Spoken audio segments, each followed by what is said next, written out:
Bismillahirrahmanirrahim. Assalamualaikum warahmatullahi wabarakatuh. Wakam jirtan kabajamtoota hordoftoota miidiyaa Nuural Hudaa kanneen taatan hundi keessanuu baga Rabbiin jiraachisee guyyaa har'aatiin isin eege.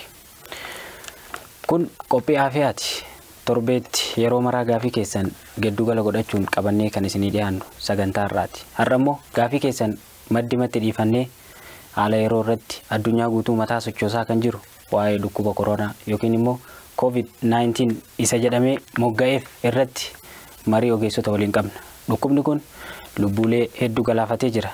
Namoota hedduus qabatee ammatti wal'aansoo waliin harkatti jira. Hedduunis qoratamuuf karaarra jiru. Garaas hin jabaanne biyya keenyattis as tarkaanfatee dhufee jira.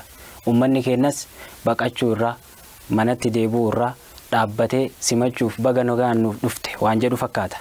Kanaaf walumaa galatti dhukkubni kun maali? Miidhaan inni qaqqabsiisoo maal kan jedhu irratti ogeessota fayyaa lama qabadhee dhiyaadhee jira. Harka mirgaa kiyyaan kan jiran Dr. Muhammad Hussein haakima wal'aansa keessaa kan ta'an jechuudha.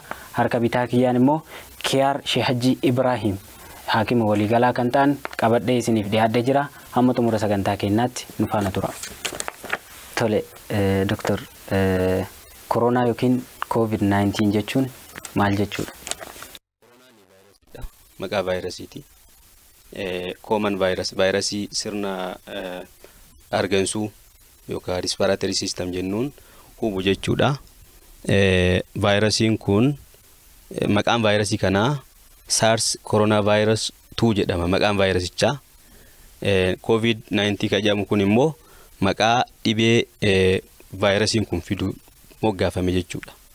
Vaayirasii haaraa coronavirasiin kun vaayirasiin haaraa miti. Bara 1960 keessa argame yeroo jalqabaatii fi garuu ka ammaa kuni new yookaan immoo sanyii bifa jijjiirate sanyii haaraadha. Coronavirus jechuun corona jechuun maqaa vaayirasichaati. COVID-19 kun immoo dhibee vaayirasichi kun fidu jechuudha. Maqaa dhibee saniif moggaafame jechuudha. Galatuma. Gama keessanitti dhufa. COVID-19 inni amma jedhamee mogga'e kun amma duras baroota amma duraa keessa dhalatee akka ture doktorri kan nu kaasaati jiran. Maaliif bara sanii mogga'uu dhabe? Miidhaa hagana ga'u weerara hagana ga'u addunyaatti hin buusne gaafa san. Bismillahirrahmanirrahim. Gaafii dura akkuma Dr. Muhammad jedhani asiin dura waggaa darbe irratti Middle East irratti SARS dhibeen jedhamu ture. Sanyii dhibee vaayirasii kana garuu namoota hedduu yeroo sanitti galaafatee ture miidhaas geggeessee ture. Yeroodhaaf control godhamee dhibeen isaallee zoonotic disease jedhama. Dhibee bineensota beelladoota irraa nama daddarbuu danda'udha. Akka carraa dhibeen kunis amma qorannoon si'a dhumarra ga'amee jiru garuu Chaayinaa keessatti Wuhan City magaalaa jedhamu keessatti mana nyaataa bineeldota adda addaa allaattiiwwan adda addaa irratti keessatti argamutu jira.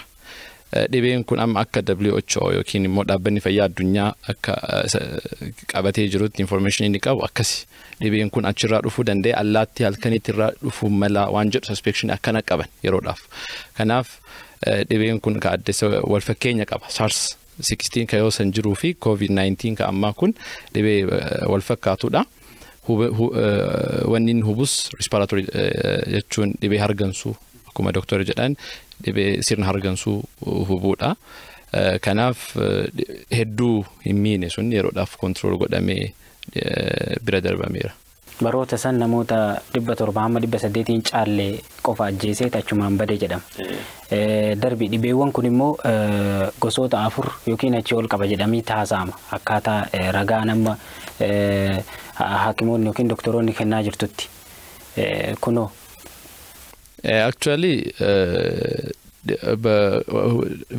vaayirasiin maan kunu hedduudha. HIV maan amma nu beeknu kun dhibeen vaayirasii HIV kunu tokko lama jedhamee beekama. Kan Afrikaa keessa jiru bakka biraatti jira. Akkasuma dhibeen koronaa kunis type qaba. Yeroo garagaraatti ka'a ni bada. Garuu ka ammaa kun sirni tatamsa'inni isaa salphatti nama hunda hubuu waan danda'uuf mass effect jechuun waan hangana baay'eetu bakka takkatti hubuu danda'e. Kaannin immoo sirni inni miidhuu danda'u yookiin muteeshiniin inni gaggeessuu danda'u dhiphaa waan ta'eef yeroodhaan hubaa guddaa osoo hin geessiin yeroo gabaabaa keessatti to'atamuu kan danda'eef sanaaf jedhamee beekama. Garuu hanga ammaatti qorannoon jiru baay'ee gabaabaadha. On the way jechuun qorannoorra jira. Addunyaan hundi qorannoorra jira waan kanarratti.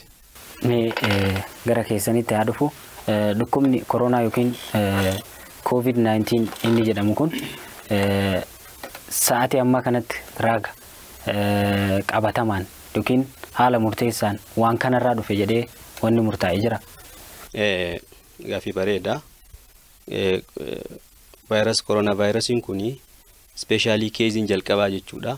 Yookiin namni jalqaba dhibee kanaan qabame namni jalqabaa sun bineeldota irraa dhufe jedhama jechuudha. Keeziin jalqabaa the first case is from animals. Manni chaayinaa kun hedduun isaanii bineeldota adda addaa fayyadamanii caalaa baay'ee bineensota baay'ee fayyadamanii keeziin jalqabaa bineeldota irraa dhufe jedhamee yaada amanama. San booda immoo person to person transmission namarraa nama dabra jechuudha. Egaa keeziin jalqabaa bineensarraa nama dabre booda keeziin kun haala salphaa ta'een wanni vaayirasii sirna hargansuu miidhan kabirarraa isa adda godhu haala baay'ee salphaa ta'een namootarraa namootatti daddarba jechuudha. Daddarbiinsi isaa haala saffisa guddaa ta'een daddarba waan ta'eef keeziin jalqabaa bineeldotarraa dhufe jedhamee amanamus eegas immoo namoota birootti haalli ittiin daddarbu saffisa cimaa ta'een haala salphaa ta'e waan daddarbuuf haalli dhufiinsa isaa akkasi. COVID-19 jedhamu kun yeroo baay'ee bineeldota waan soorataniif achirraa dhufe jedhan. Gama kee namaaf tarkaanfatinu bineensa soorannamoo maaliif jettanii yaaddu?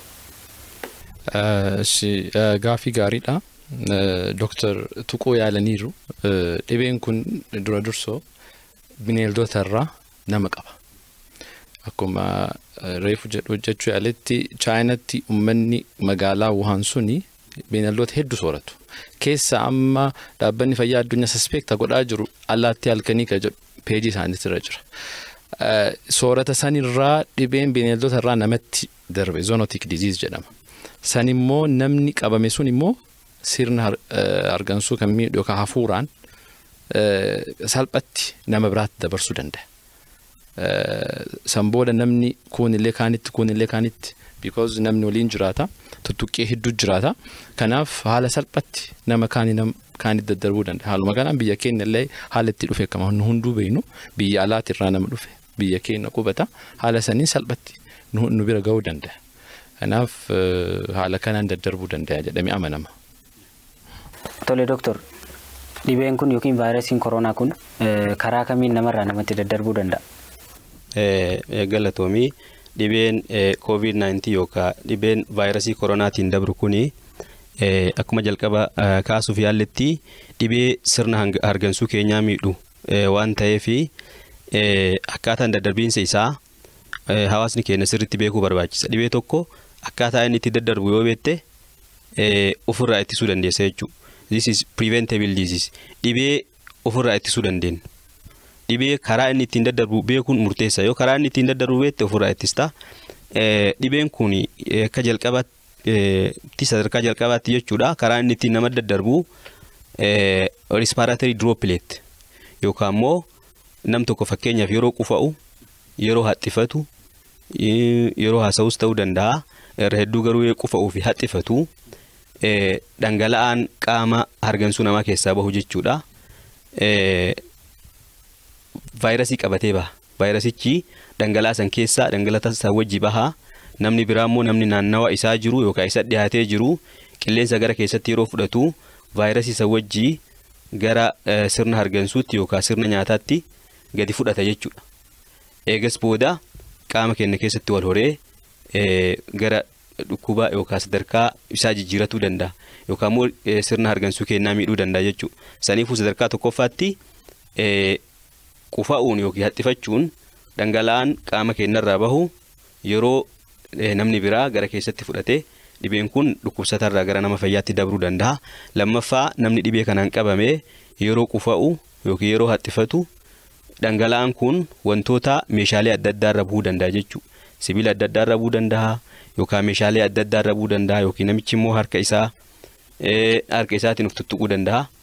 Yeroo kana namni meeshaalee dhangala'aan kun irra bu'e kana tuqe yookaan qaqqabate yookaan itti fayyadame vaayirasichi harka namichaa irratti jechuun harka nama meeshaa san fayyadamee irratti qubata.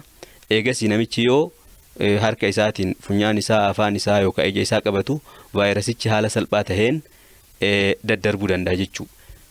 Meeshaan tokkoffaa yeroo namichi qufaa'u yookaan xifatu daayirektii yookaan kallattiidhaan namicha dhukkubsateerraa gara nama fayyaa dabruu danda'a. Lammaffaa namichi dhukkubsate kun yeroo haxxifatu yookaan yeroo qufaa'u dhangala'aan isarraa bahu kun meeshaalee adda addaa irra bu'ee meeshaalee san yeroo itti fayyadamnu yeroo tuttuqnu harkuma keennan qaama keenya afaan keenya gurra ija keenya fi funyaan keenya tuquudhaan dhibee san dabarsuu dandeenya jechuudha. Asirratti wanni osoo hin dubbanne dabruun barbaanne dhibeen kun nama mallattoo dhibee kana agarsiise qofarraa miti kan daddarbuu danda'u. Namoonni dhibee kanaan qabamanii yookiin infekshinii vaayirasii kanaan hubamanii osoo mallattoon isaanii irratti hin mul'anne waa'ee mallattoo of duratti naasofna. Osoo mallattoon kun isaan irratti mul'anne dhibee kana dabarsuu danda'a jechuudha. Saniif namichi qufa'uu baatus carraan inni dhibee kana daddabarsuudha ni jira waan ta'eef karaa kanaan daddarba jechuudha dhibeen kun. Namni dhibee kanaan yookiin immoo vaayirasii COVID-19 jedhamu kanaan qabame carraan inni namarraa nama daddabarsuusaa carraan inni dafee nama wal faaluu danda'u baay'ee saffisaadha. Eega jennee tarii sibiila irra yeroo bu'e pilaastikoota garaagaraa irra yeroo bu'e harka keenyaan nama tasii yoo ka wal tuqnu ta'e wantoota kanneen qilleensa irras dabalatee hammam turuu danda'a? Gaaffii gaariidha. Wantoota akka pilaastikaa wantoota akka sibiilaatirra sa'aa dheeraa yookaan yeroo guyyaa 2-3 turuu danda'a. Qilleensarra hammi inni turuu danda'u baay'ee gabaabaadha. Kanaaf namni yoo social distance jedhamee amma wanni himamu namoonni meetira 2 addaan fagaachuu qaba. Meetira 2 tokko ol yookaan 2 ECDC fi CDC gara riipoortii adda addaa qaba. Kanaaf meetira 2 jechuun haxxifatee namni tokko qilleensarra turee vaayirasichi sun gara lafaatti gad deema. Kanaaf vaayirasiin sun namicha san hin ga'u isa bira. Kanaaf qilleensarra hammi inni turuu isaa baay'ee salphaadha. Sibiila fi pilaastika yeroon inni turu guddaadha. Kanaaf namni harkaan yoo waan san meeshaa san kan qabatu taate harka san yoo kan dhiqatiin gara fuulaa yoo ijaa yoo kafin yookaan nama biraa yoo ka salaamata fuunu yoo taate haala salphaatitti dhibee kanaan vaayirasii kanaan hubamuu dandeenya jechuudha. Mee doktor gara keessanitti adeebuuti maalummaa dhibee kanaarraa kaafne karaalee inni ittiin namarraa nama daddarbuu danda'u haasofne amma mee mallattooleen dhibeen kun mul'isu maal faadha akkasuma guyyaa hangamiirraa mallattoo mul'isuu jalqaba? Dhibeen vaayirasii koronaatiin nama qabu yookaan daddarbu kuni akkuma jalqaba kaasuuf yaalletti dhibee sirna hargansuu keenyaa hubu waan ta'eef akkuma dhibee common cold yookiin filuu jennee yaamnu yookaan dhibee qufaa jechuu dandeenya utaalloo fa'aa jenna afaan oromootiin akkuma dhibeewwan sanii mallattoon isaanii wal fakkaata. Mallattoon dhibee utaalloo dhibee koronaa vaayirasii COVID-19 kanaan daddarbu wal fakkaata. San keessaa mallattoon namoota baay'ee irratti mul'atu jechuudha. Parsantii 88-90 ol irratti mul'atu ho'a qaamaati yookaan fever ka jennuun jechuudha. Ho'i qaamaa mallattoo jalqaba irratti mul'atu jechuudha. Earliest symptoms namoota hedduu irratti mul'ata ho'a qaamaati jechuudha. Yookaan fever yookaan tukkusaatti afaan Amaaraatiin kan jedhamu kana mallattoon jalqabaa isaa. Mallattoon biraa dhibeen kun sirna hargansuu huba waan jenneef hafuura kutuu yookiin hafuurri namatti citu shortness of breath keessattuu kun immoo yeroo dhibeen kun gadi bu'u gara sombaatti gabbuu jechuudha. Jalqaba sirna hargansuu keenya ka gara olii jiru yookaan upper respiratory tract ka jennuun huba gara funyaanii ta'uu danda'a gubbaa kana huba jalqaba. Eega gadi bu'ee booda immoo hafuura kutuun jiraachuu danda'a, dadhabsiisuun jiraachuu danda'a. Mallattooleen qufaa gogaa jechuun qufaa akka hin qabne qabaachuu danda'a. Mallattoon baay'inaan beekaman kanniini ho'a qaamaa hamaa digirii seentigireedii 38 ol, hafuurri nama cituu fi qufaa gogaan mallattoolee namoota hedduu irratti mul'atan, namoota dhibee kanaan qabaman baay'een isaanii mallattoo kana ni agarsiisan. Mallattooleen biraallee akkasuma dadhabsiisuu, maashaan kunniin nama dhukkubuu, bakkeen lafeen itti wal geessu kunniin nama dhukkubuu jiraachuu danda'a. Mallattoon baay'inaan beekamu ho'a qaamaa, hafuura kutuu fi qufaa gogaadha.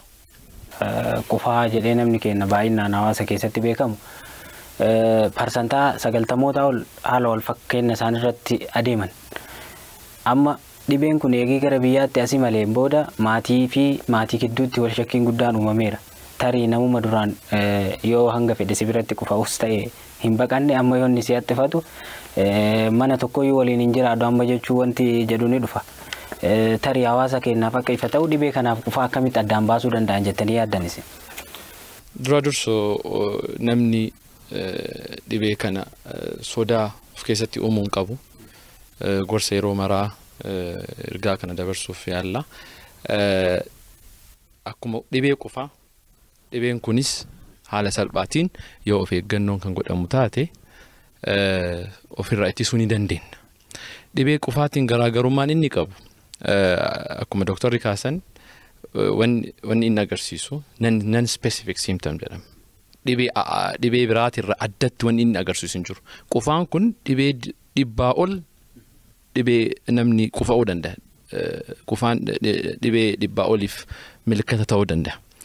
Akkasuma ho'is namni fakkeenyaaf taayifoidii taayifaayisii namni hundi ni beekama. Dhibee febrile illness jennaan. Namni busee qabeessi nafni isaa. Kanaaf non specific symptomiin isaa.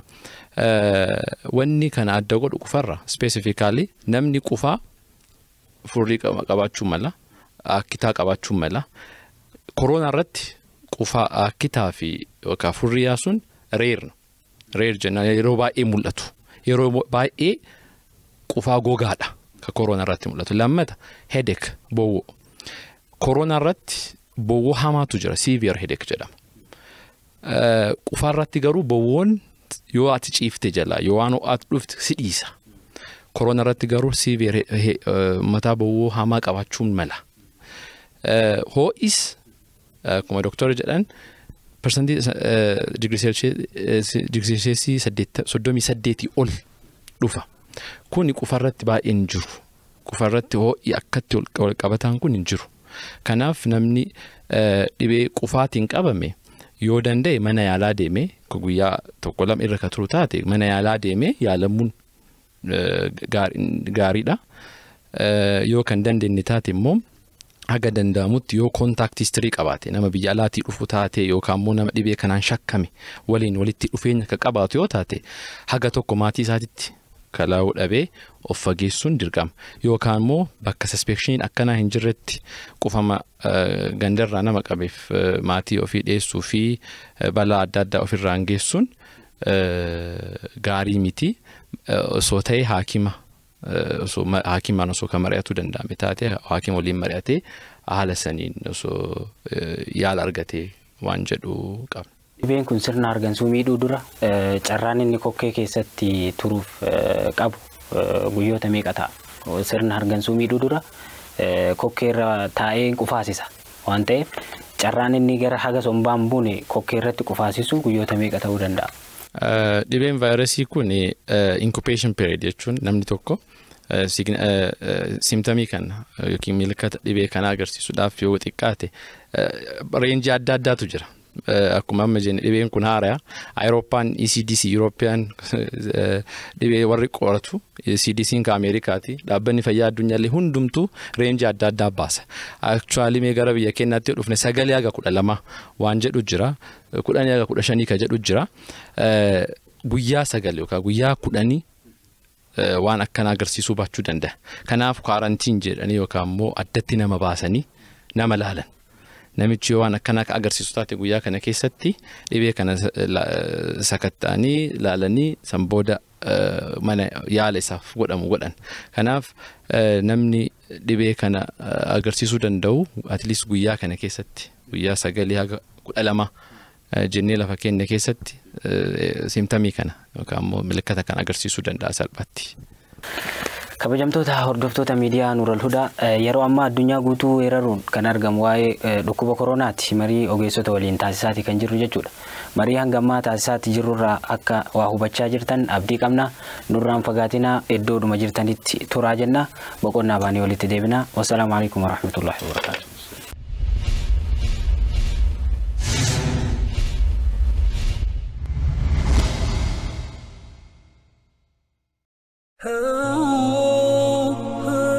amantiin keenya islaamummaan sababoota barbaachisoo ta'an godhuun akkasuma Allah irratti irkatu waan nu ajajuuf vaayirasii koronaa irraa fedhii rabbiitiin karaa akkaataa irraa of eeguu fi ibsa gabaabaa isinii qopheessinee jirra. Jalqaba haala walitti fufaa ta'een harkaa fi fuula keenya saamunaan dhiqachuu, hanga danda'ameen iddoo uummanni itti wal cinqu irraa fagaachuu, wantoota yeroo hedduu harki namaa tuquu fi keemikaalotaan hin qulqullaa'in tuquu irraa of eeguu, yeroo namoota wajji wal geenyu jidduu keenya fageenya muraasa hambisuu, kana hundarraayyuu garuu du'aa'iiwwan qur'aanaa fi hadiisa gubbatti ibsamaniin of eeguu akka qabnu dagachuun nurra hin jiraatu. فالله خير حافظا وهو أرحم الراحمين. أعوذ بالله وقدرته من شر ما ذرأ وبرأ. اللهم إنا نعوذ بك من الجذام وسيء الأسقام. أعوذ بكلمات الله التامات من شر ما خلق. بسم الله الذي لا يضر مع اسمه شيء في الأرض ولا في السماء وهو السميع العليم. بسم الله الرحمن الرحيم. يا رب كنا جبابا أبو دولة تلفزيون تيرا كبجمتو هردفتو ميديا نور الهدى الرمري تاساتي كنجرو واي يرو أما الدنيا ويرره قوتما الدنيا سمو قدتشورا جماسيتي كان ديبسي waa'ee dhukkuba koronaati yookiin immoo COVID-19 jechuudha.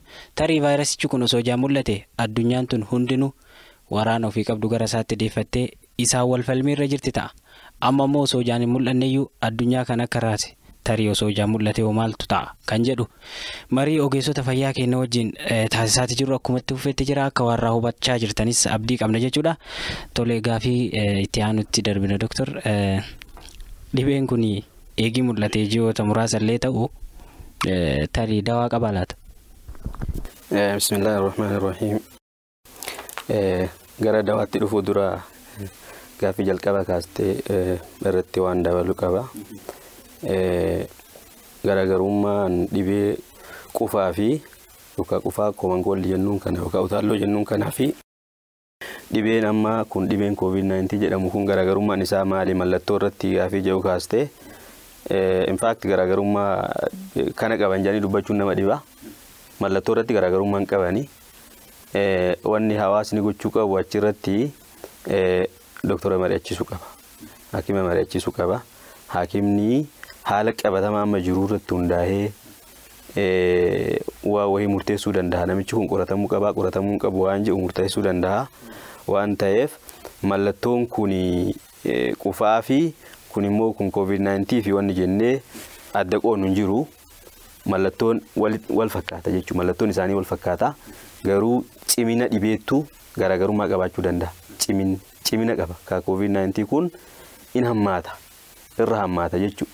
Qufaa salphaa kaan irra hammaata malee mallattoon kun qufaa fi kun immoo kun COVID-19 fi jennee adda qooduu hin dandeenyu. Dhibeen kun akkuma jalqaba kaasuuf yaallee jalqaba kan mul'ate bara 1960 vaayirasiin kun jechuudha. Eegas booda bara 2002 akka lakkoofsa Awurooppaatti yeroo tokko weerara kana geggeessee jira. Namoota 1,000 caalle 708 gaan ajjeesee jira.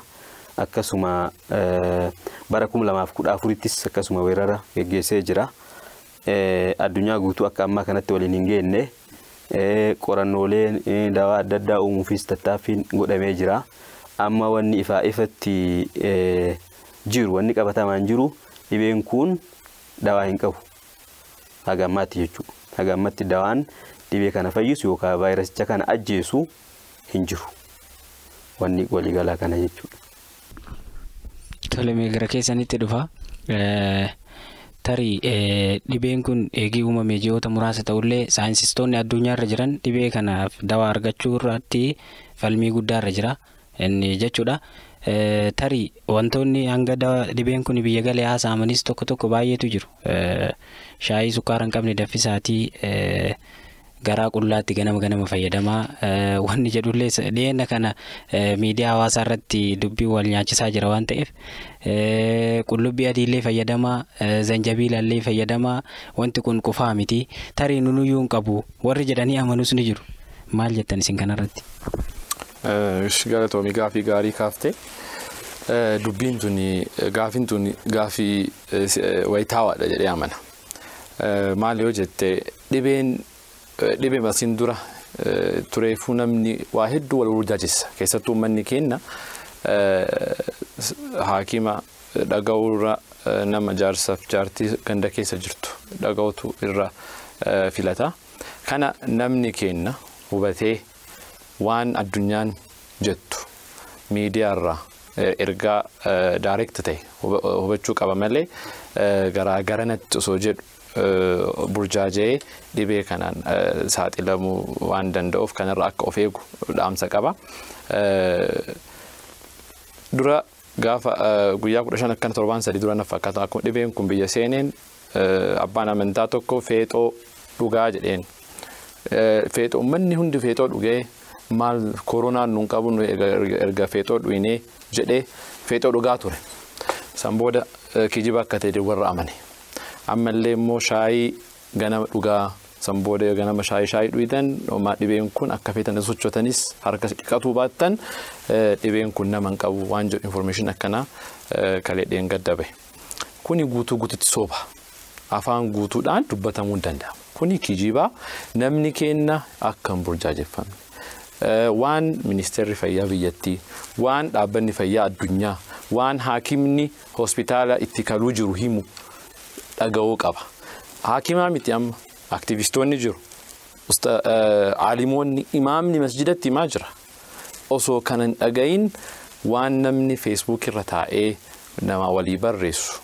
Kanaan hirriba dhooguun hin barbaachisu. Kijibamuun sobamuun hin barnurraan eeggamu. Dhibee kana salphaa miti. Akka afaan hin jennu yoo ofitti dhiifnee nu of ganne dhibee nu hubuu danda'u. Hubuu boodarra dhiibbaa inni geessu haasa'uun malla. Dhibee haalan nu hubuu danda'u. Kanaaf kaan jechuu dhiifnee directly maa yoo amma quraanaaf sunnaa hordofnaami musliima waan ta'aniif akkasuma waa'ee dhibee kanarratti ogeessa fayyaa waan inni jedhu sirnaan qalbeessanii caqasanii hojiitti hiikutu barbaachisa. Kana wanni gabaabinaan jiru. Tole Dr. Gama keessan dhufa wanni garaana nyaatu hanga dhibeen kun biyya keessatti as galee argame nuti seeliin keenya duraanuu dhukkubsataadha. Uumamumaanuu nuti warri Afrikaanota dhukkubsataadha. Seelii kana dhibee vaayirasicha amma uumame yookiin isa koronaa COVID-19 addunyaan jettee itti weeraramaa jirtu kana nuun qabu jedhanii warri haalan taaneen iddoo walitti qabamuus ta'ee akkasuma wantoota daangeffaman mararratti adeemsanii jira. Isin kanaaf maal jettume? Kuni ilaalcha dogongoraati.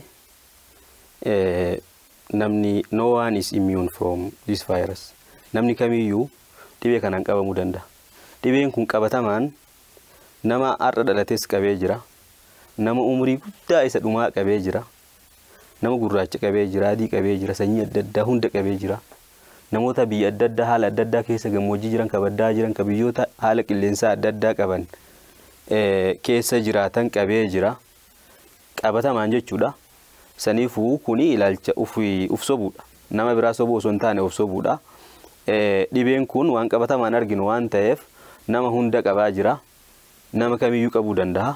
Namni dhibee kanaan qabamurraa immune ta'e yookaan immoo akka dhibee kanaan hin qabamne bifoonni sababa ta'u tokkollee hin jiru.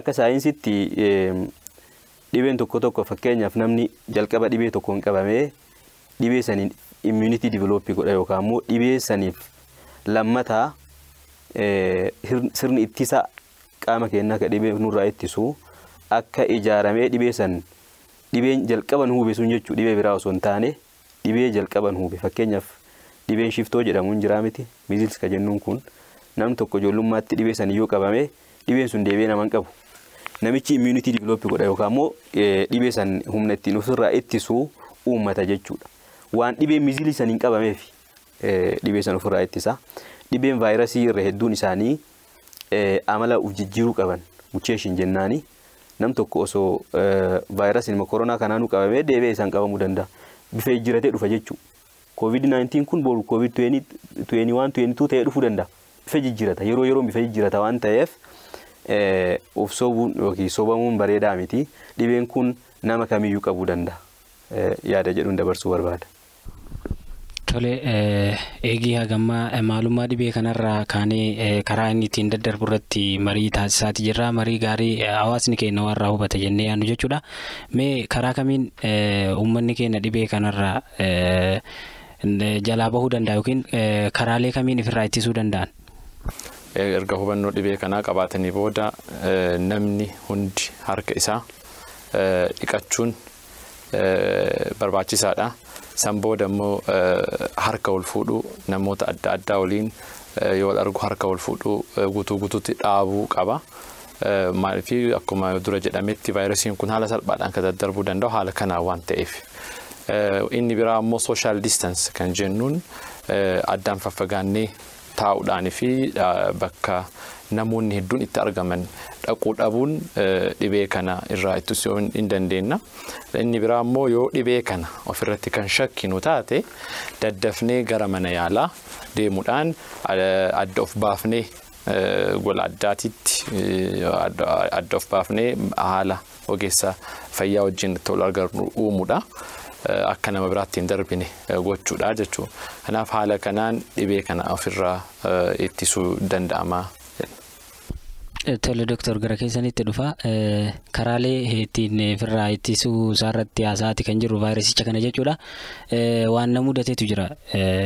Torbeewwan darbe keessa baaleen ture intalti wayii diiyaaspooraadha alaa galtee parsantaa 70 ol mallattooleen akkana dhibee kanarra irratti mul'ate hojja mana yaalaa galteeti jirti.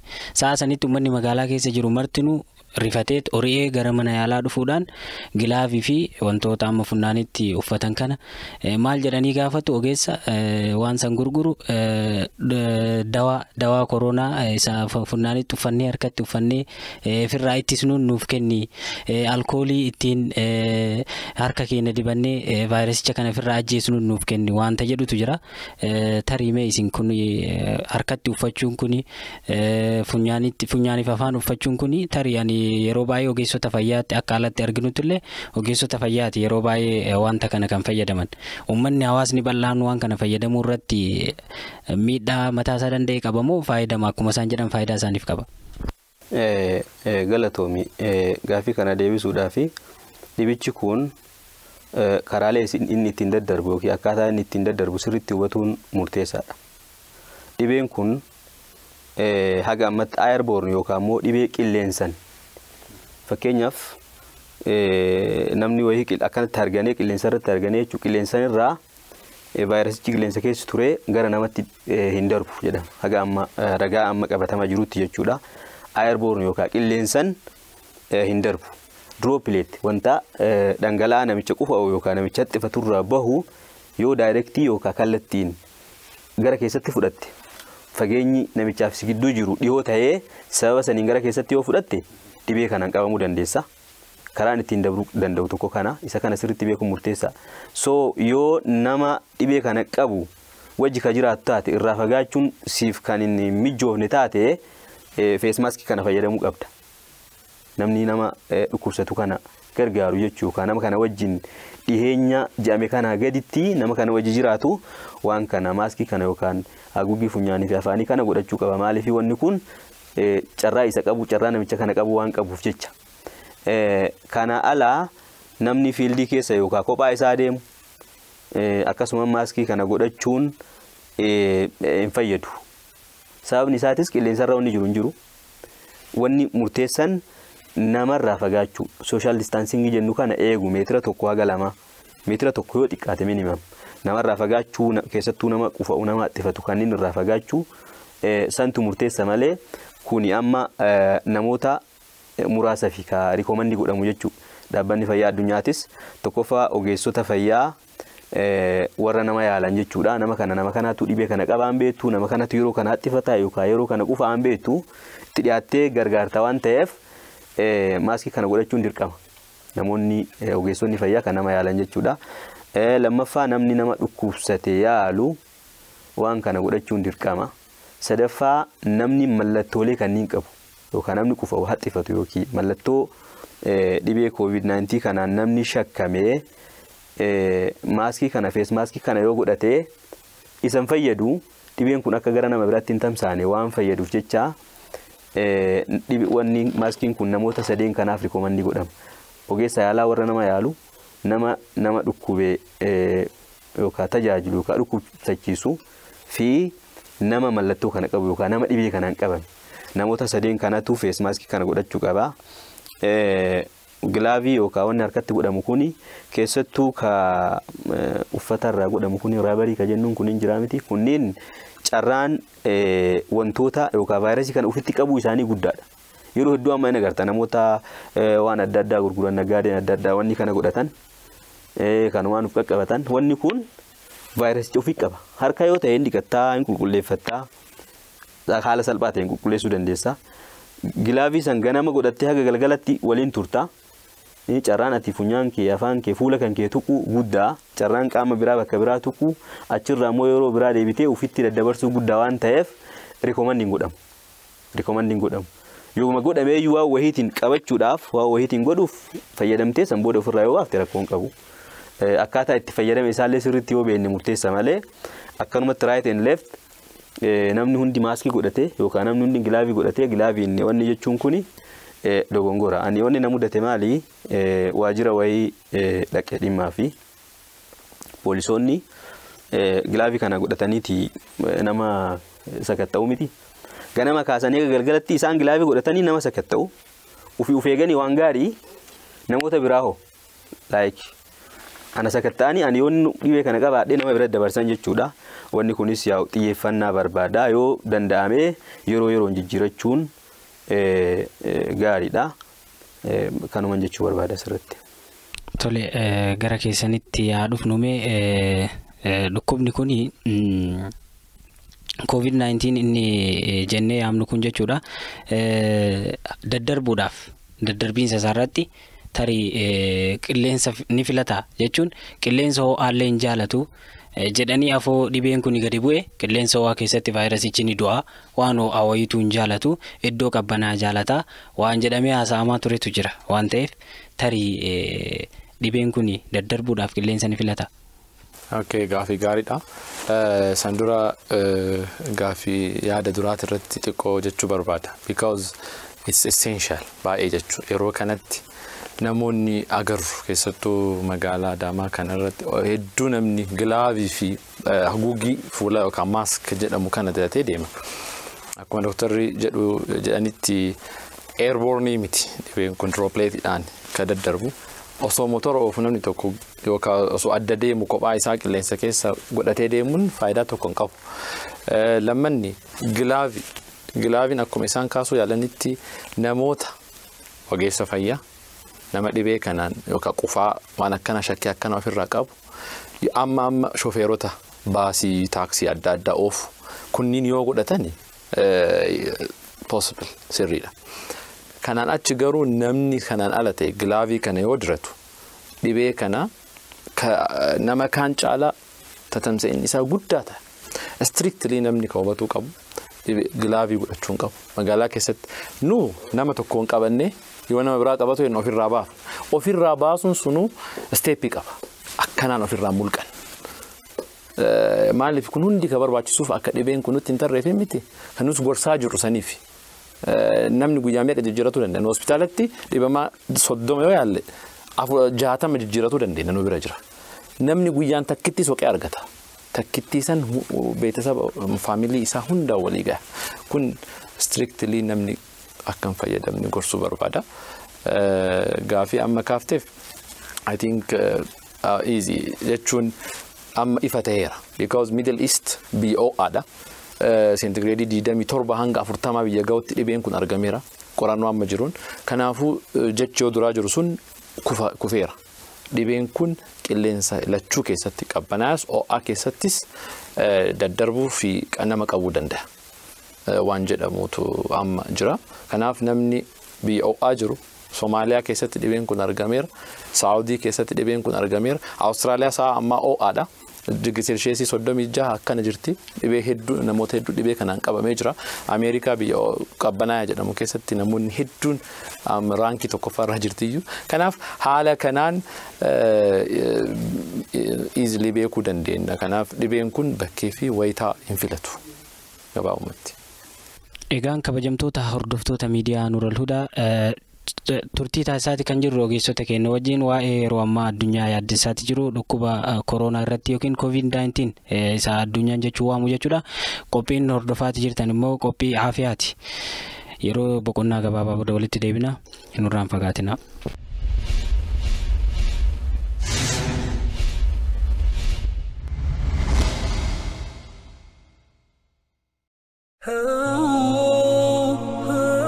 Amantiin keenya Islaamummaan sababoota barbaachisoo ta'an godhuun akkasuma Allah irratti hirkatu waan nu ajajuuf vaayirasii koronaa irraa fedhii rabbiitiin karaa akkaataa irraa of eeguu fi ibsa gabaabaa isinii qopheessinee jirra. Jalqaba haala walitti fufaa ta'een harkaa fi fuula keenya saamunaan dhiqachuu, hanga danda'ameen iddoo uummanni itti wal cinqu irraa fagaachuu, wantoota yeroo hedduu harki namaa tuquu fi keemikaalotaan hin qulqullaa'in tuquu irraa of eeguu, yeroo namoota wajji wal geenyu jidduu keenya fageenya muraasa hambisuu, kana hundarraayyuu garuu du'aa'iiwwan qur'aanaa fi hadiisa gubbatti ibsamaniin of eeguu akka qabnu dagachuun nurra hin jiraatu.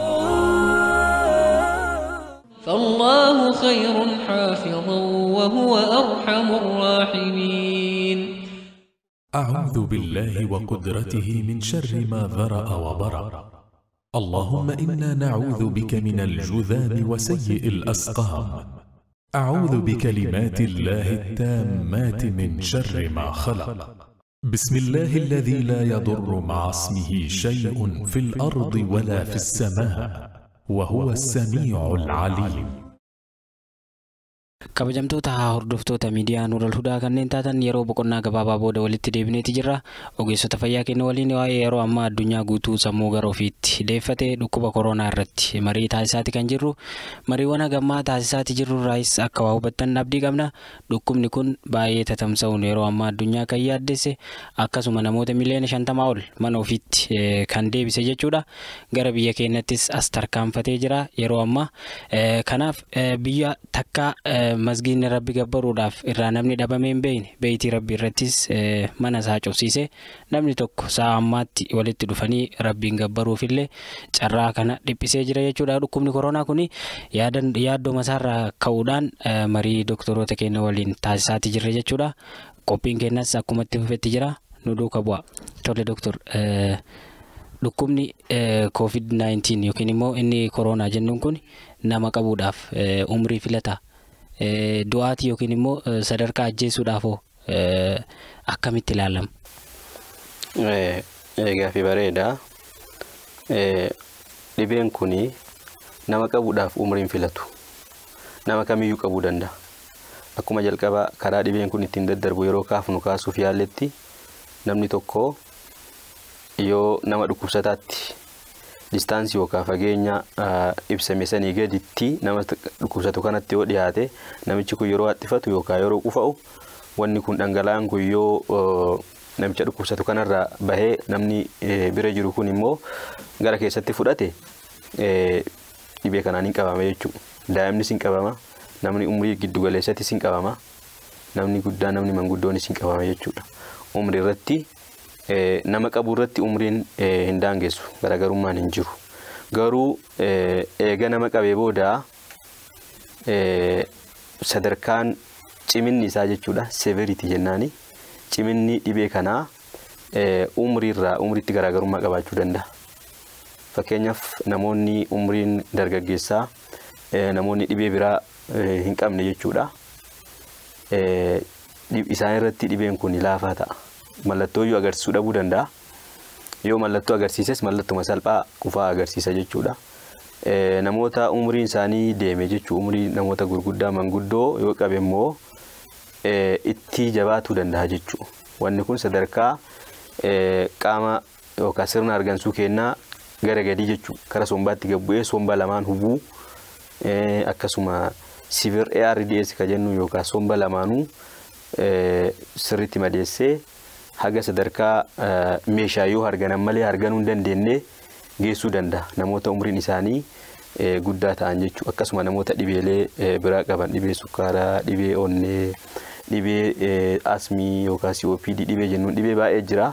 Namoota dhibee kaansarii haa ta'u dhibee adda addaa qaban fi namoota umriin isaanii deeme cimina dhibee kanaattu itti hammaata. Sadarkaan dhibee kanaan du'ullee isaan irratti ol ka'aadha. Garaagarummaan jiru itti hammaachuu fi dhibeen kun haga gaagama lubbuutti geessuu irratti umriitti garaagarummaa qaba. Nama qabu irratti umriin garaagarummaa hin daangessu jechuudha.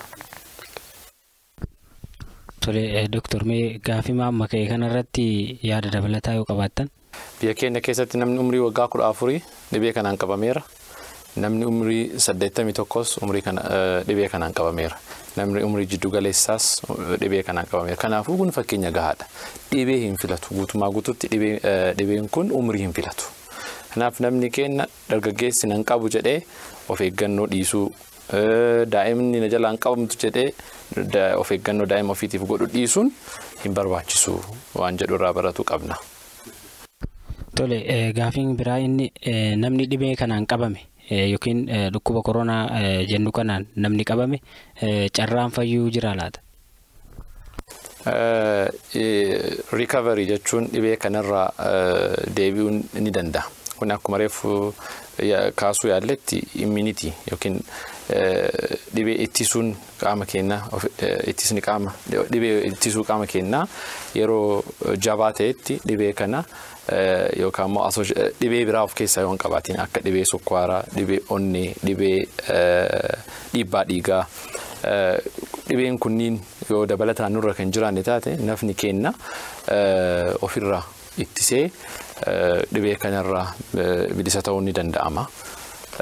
Garuu bakka dhibeen kunniin jirutti yookaan immoo old age yookaan immunitiin ittisni qaama keenyaa yoo baay'ee laafe umrii keenyaan umriin 65 ol yoo ka ta'u taate dhibee kan ofirraa ittisuun ni ulfaata. Kanaaf haala salphaa ta'een severe form kan jedhamu gara dhibee isa hammaataatti ce'ee gara lubbuu baasootitti taraa jechuudha. Kanaaf dhibee kanarraa addunyaa irratti namoota akkuma dhibbaan lakkaa'amu dhibee kanarraa bilisa ta'ee jira. Kanaaf ni danda'ama. Akkuma ragaan yeroo ammaa addunyaarraa bahaa jiru mul'isutti namootni dhibee kanaan qabaman isaan du'anirra baay'ee lakkoofsa isaanii ol ka'oodha.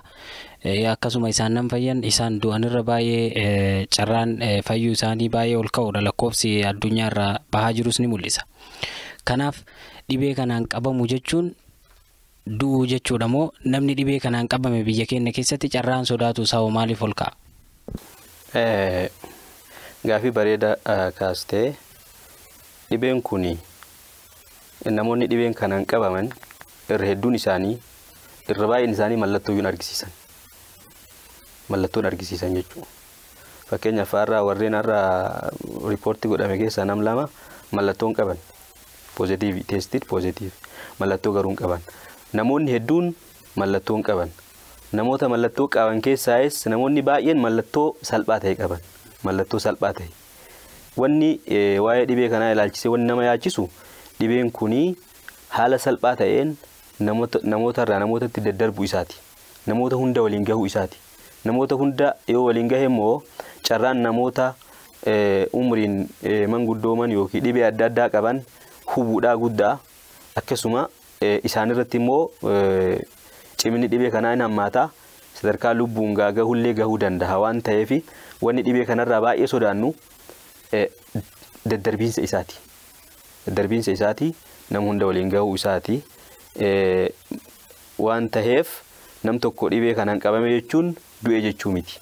Severe form ka jennuun sun percentage 5 gadi. Namni maximum percentage 5 jechuu namoonni dhibee kanaan sirriitti miidhamanii sadarkaa hospitaala ciisanii maashina nama hargansiisu mechanical ventilator jennuun saniin namoonni gargaaraman haga percentage 5ti.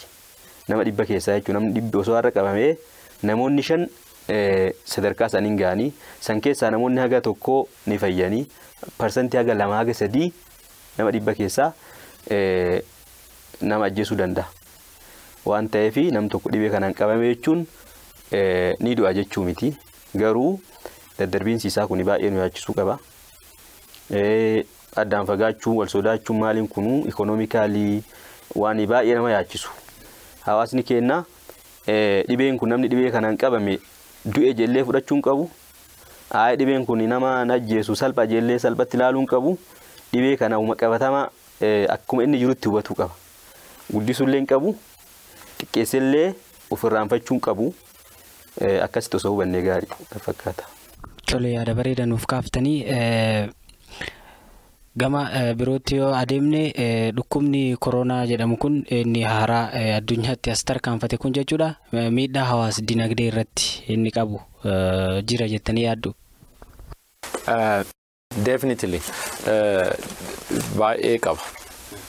Dhibeen kun akkuma amma atis dura kaasuu yaaltetti namoonni hedduu manatti galaniiru.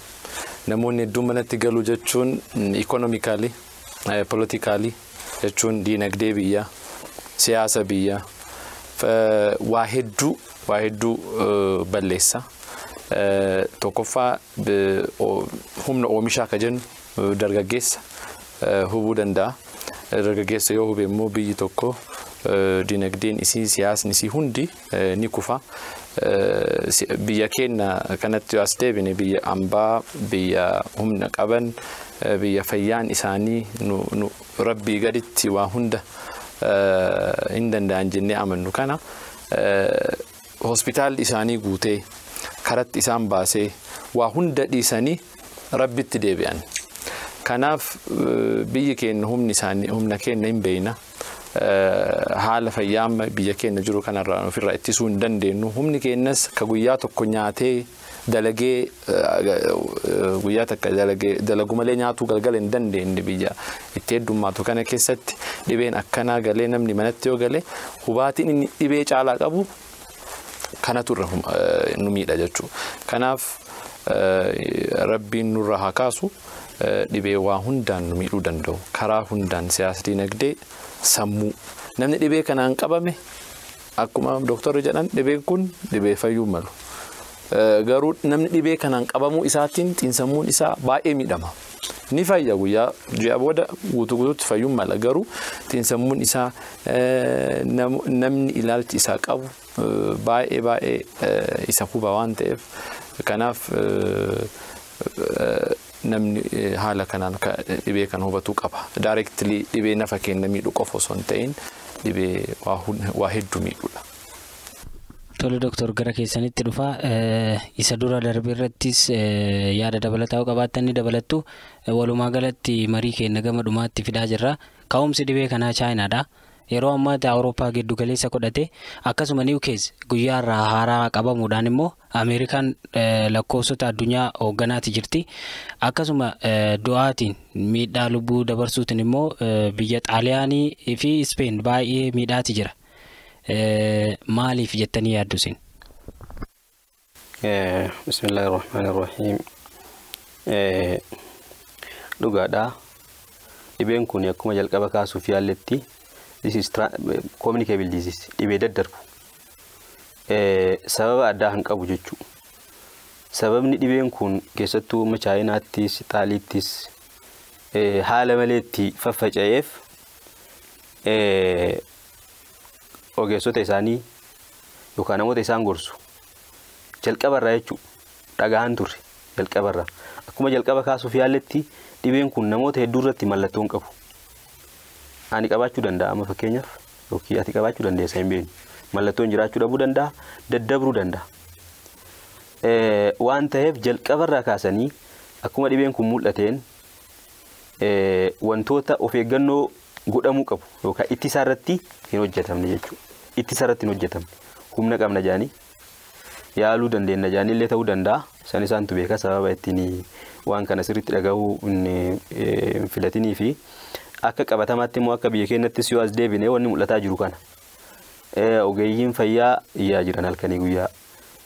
Namoonni siyaasaatis namoonni mootummaanis dhaabbanni fayyaa addunyaa ministeerri fayyaa biyya teennatis ittisa kanarratti hedduu miidiyaan adda addaatis halkanii guyyaa waan biraati miti kaasawamaa jiru.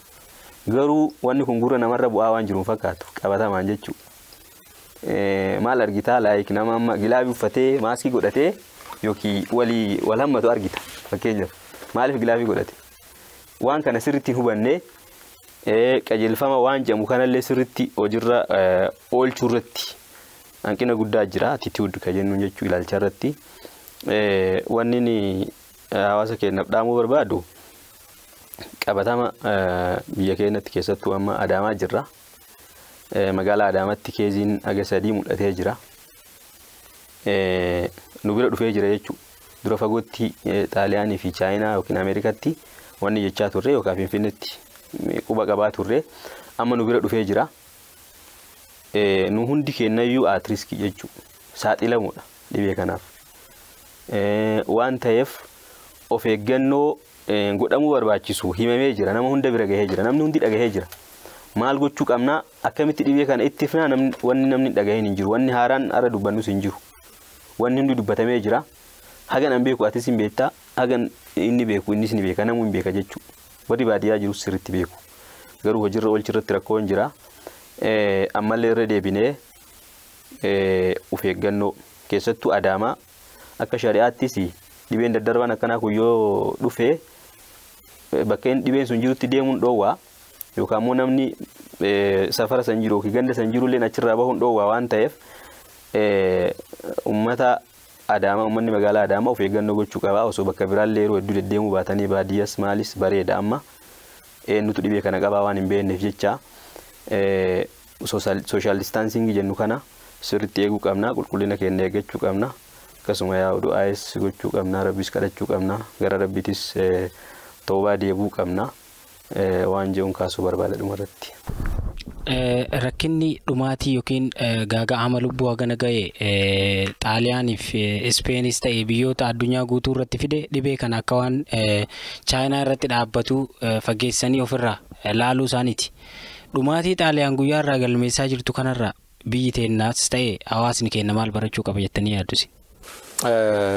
Awurooppaa fi Ameerikaan akkuma Dr. Sila jedhanitti dhibee kan hin tuffatan gaafa dhufuu paartiiwwan biyya Xaaliyaan keessa jiran adda dureen paartiiwwanii tuffatanii uummata irratti haasayaa turan. Dhibee kana nuti to'atuu danda'a jedhanii uummata irratti haasayaa turan. Trump faallee dhumarratti Chinese virus waliin jedhanii faa itti kolfaa turan. Finally amma waan irra jiran kan irra ga'an. Kanaaf dhibeen kun tokkoffaa biyya isaanii kana umriin namoonni achi keessa jiranii baay'inaan biyya san keessa jiran 65 ol ka ta'udha. Kanaaf dhibeen kun yoo isaan bira seenu haalan isaan hubuu danda'a. Because old age baay'inaan umriin isaanii gugurdaa waan ta'eef yoo isaan qabe gara du'aatitti simply gara geessuu danda'a. Lammaffaa immoo akkuma sila jedhametti attituudiin isaan dura qaban baay'ee gadi bu'aa waan ta'eef dhibeen kun erga dhufee booda wannoon isaan fayyadaman elektiroonik ATM baaburri wanni hindu salphatti uummata waliin ga'uu danda'e. Kanaaf nullee amma kanarraa barnoota guddaa fudhatuu qabna. Tuffannee yookaan immoo wantoota aadaa adda addaa kaafnee tawakkulallee rabbi tawakkula gochuun first line waan jalqabaati. Tawakkulli gaala osoo alatti ni miti. Hidhanii tawakkula godhan. Of eegne tawakkula goona malee osoo of hin eegin tawakkula godhuu hin qabnu. Kanaaf of eeggannoon dirqama. Kanaaf biyya Xaaliyaan illee Ispeen Ameerikaa irra wanni baratu qabnu dhibeen kun salphatti nu hunda bira ga'uu waan danda'uuf of eeggannoo cimaa gochuu qabna waan jedhu. Tole ani gaafiiwwan gara kiyyaan jiru xumureeti jira. Wanni hafe jettan akkuma waliigalaatti hawaasa keenyas ta'ee mootummaa biyyattii bulchaa jirtus ta'ee akkasuma ogeessota fayyaa tarii yeroo dhugaa dubbachuudhaaf namoonni dhibeewwan garagaraatiin qabamanii hospitaalota garagaraa irra ciisaati jiran sa'aatii wanni akkanaa yoo tarii baay'inaan nu mudachuu danda'e namoota yaalaa jiran san dhiisanii doktoroonnis gama emergency yookiin immoo dhibee amma dhalatee kanatti fuulleffatu carraan hawaasni sun miidhamuuf qabus baay'ee bal'aadha. Tarii gaagaamni kun hundi dhufuu dura wanni hafe jettanii walumaa galatti guutummaatti hawaasa kennaaf dhaamsa dhumarratti qabdan yoo jiraatte carraa isiniif kennu. Tolee galatoomii hawaasa kennaa fi dhaamsiin dhaamu of eeggannoodha. Ammas of eeggannoo irra deddeebinee jechuudha. Dhibee kana ittisuu hin dandeenya. Akka nu qabne dhoowwuu hin dandeenya. Yookaan immoo nu qabellee akka nama biratti hin daddabarre gochuu dandeenya jechuudha. Ittisa jechuun akkasi. An jalqaba of eeguu qaba. Dhibeen kun akka hin qabne. Akka tasaa ta'ee yoo na qabe immoo akka nama biratti hin dabarre ittisuu danda'uu qaba. Sadarkaa sadaffaa irratti eegaa kana hunda bira dabarree gara wal'aansa deemna jechuudha. Wal'aansi biyya keenya akkuma waliin hubannu yeroo ammaa kana qorannoon bakka hundatti godhamuu hin danda'ama, teestii godhuu hin danda'ama. Adaamattis namoonni wal'aansa sadarkaa wal'aansaa barbaachisan muraasa jechuudha. Muraasa wanni guddaan irratti xiyyeeffachuu qabnu ittisuu irratti jechuudha. Dhibee kana ittisuu irratti halkaniif guyyaa namu hojjechuu qaba. Namu ufiif yaaduu qaba, maatii ufiitiif yaaduu qaba jalqaba jechuudha. Ani yoon qabame ana qofaa miti ka qabamu. Maatiin kiyyaas namoonni hojii jirus hawaasni illee ni miidhama jechuudha. Ani yoon qabame hawaasan yaaluu kana yaaluu hin danda'u. Maatiin kiyyaa miidhama. Waan ta'eef jecha ittisa irratti hawaasni xiyyeeffannaa guddaa gochuu qaba. Yoo xiqqaate uummanni magaalaa Adaamaa keessatti yeroo ammaa kana yeroo muraasaaf osoo walitti makamuu kana yeroo hedduu manaa bahuu kana osoo xiqqeessanii osoo manuma ofii turanii hojiillee yeroodhaaf osoo dhaabanii yoo dirqama ta'e malee osoo deddeemuu baannee gaariidha. Yeroo deemnus taaksiitti keessattis bakka adda addaattis of eeggannoo cimaa gochuu qabna. Yoo mallattoo nurra dhagahame immoo mallattoo ofirratti argine immoo yeroo amma keessattuu namni ogeessa fayyaa nama tokko hin beekne hin jiru yoo xiqqaate yoo mallattoo ofirratti argine akkasumas shakkii namoota akkanaa wajji tuttuqaa yoo qabaanne dursinee bilbilee akkaataa itti yaala barbaachisu argachuu dandeenyu osoo namatti hin dabarsine jechuudha. Fi qabamuu shakkamnee jirra nama biratti osoo hin dabarsine akkaataa itti qoratamnee dhibee kana of beekuu dandeenyu bilbiluu danda'uu qabna. Hospitaala Adaamattis yaa'u waan screening godhama bakka barbaachisaa ta'etti ergama. Adaamas isolation yookiin bakki itti adda baasanii itti nama tursiisanii jira waan ta'eef akkuma waliigalatti dhibee kana ogeessa fayyaa qofaaf yookiin ministeera fayyaa qofaaf yookiin warra siyaasaa qofaaf dhiisuu hin qabnu. Namoonni hundi ga'ee mataa isaa hin qaba. At least yoo xiqqaate of eeguu danda'a, maatii isaa eeguu danda'a. Hundi kennaayyuu dirqama qabna. Kanaafuu dhibee kana waliin taanee haa ittisnu. Dhibee kan ittisuu dandeenya, dhabamsiisuu hin dandeenya. Maaliif jennaan yoo namarraa namatti hin darbin fakkeenyaaf ana qabe fakkeenyaaf akka Itoophiyaatti nama tokko qabe haa jennu nam tokkichi qabe sun isolate ta'e adda bahee jira. In fayya namichi in fayya nama biratti yoo isarra hin dabrin dhibeen kun gara biraatti gara dhufu waan hin qabneef jecha akkasitti haa ittisnu jedha. Mootummaanis xiyyeeffannaa sirriitti itti kennee keessattuu ogeessota fayyaatiif meeshaalee personal protective equipment jedhamu kanneen bakka hundatti dhiyeessuu qaba. Yaada jechuun dabarsuuf barbaada mootummaafis kanuma. Akkuma sila jennee of eeggannu tokko lama sadii yeroo sadiinuu of eeggannu uummanni keenya attituudiin isaa jijjiiramuu qaba.